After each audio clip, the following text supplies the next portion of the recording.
Dear friends of Chile, friends of the true Chile, in the name of our dead ones, in the name of more than 100,000 Chileans that have been put in jails and concentration camps under military dictatorship, of the thousands and thousands that have suffered brutal torture, of the families of those who have disappeared, murdered by the secret police, of the more than 200,000 Chileans who have been expelled from the country and now live in exile, of the millions of Chileans who have no jobs and who are starving under the criminal economic policy of the fascist junta. In the name of those in Chile and abroad resist fascism and struggle for the restoration of democracy in our country, I bring here a message of gratitude to all of you. From the very moment that a group of generals serving the most reactionary economic groups decided 3 years ago to declare war against the Chilean people and to occupy our country, an impressive worldwide movement of the solidarity with the Chilean people has emerged. This vast solidarity movement has expressed, from the most diverse ideological and political perspectives, the repulsion of the civilized world for the barbaric and brutal violation of all human rights by the Chilean military junta. During the past 3 years, international support to the Chilean people has liberated hundreds of thousands of political prisoners from the hands of the most repressive regime the world has known since the destruction of fascism and Nazism in Europe. In this gathering, there are many Chileans and Americans who have suffered imprisonment by the Chilean military dictatorship.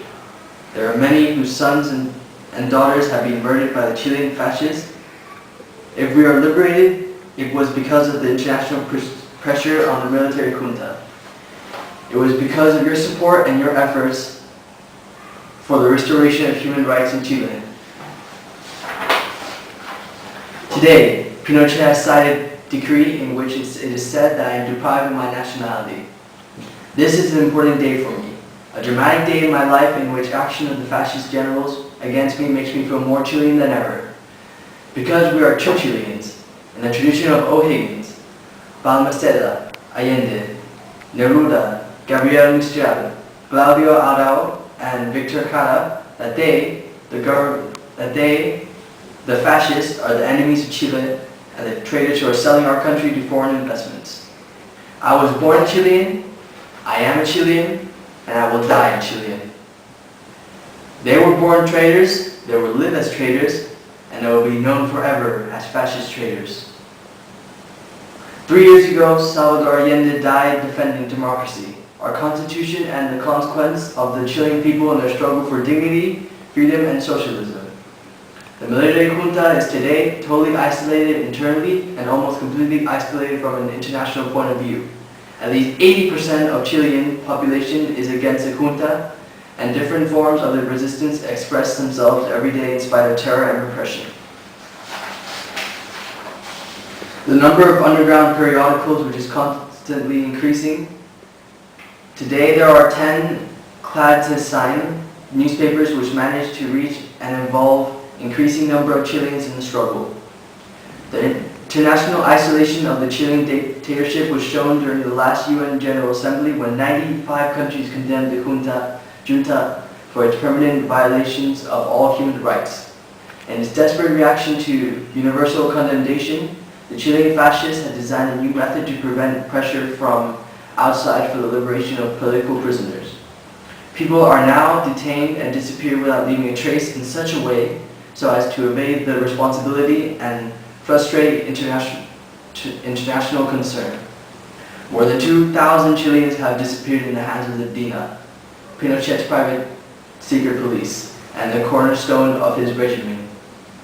For those concerned with human rights in Chile, realize that efforts to liberate political prisoners, important as they are, may not be enough, because DINA detains every day a number of people which is always greater than the number of persons that are released.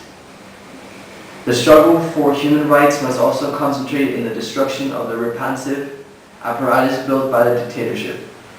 We will never rest until we achieve the overthrow of the fascist regime in Chile.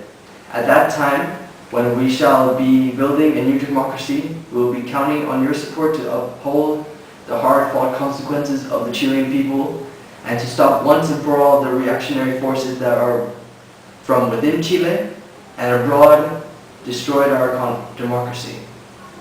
The words of Salvador Allende have a stronger meaning now than ever before. In the final moments of his epic battle, he said, "I have faith in Chile and her destiny.